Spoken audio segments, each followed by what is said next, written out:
ভেদ থেকে এই অঙ্কটা কি বলেছে, x versus y, y versus z এবং জেড ভার্সেস এক্স হলে অশূন্য ভেদ ধ্রুবক তিনটির গুণফল কত।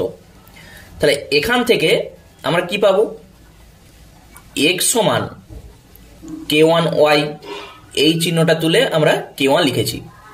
তাহলে এখান থেকে তুমি কে ওয়ান বার করো, এক্স বাই ওয়াই। একই রকম ভাবে ওয়াই সমান কত হবে, কে টু জেড। তাহলে কে টু সমান আমরা পাবো ওয়াই বাই জেড। আর এইটা থেকে জেড সমান কে থ্রি এক্স।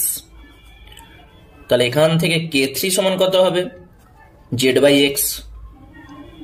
আমাদের চাইছে অশূন্য ভেদ ধ্রুবক তিনটির গুণফল, মানে k one k two k three.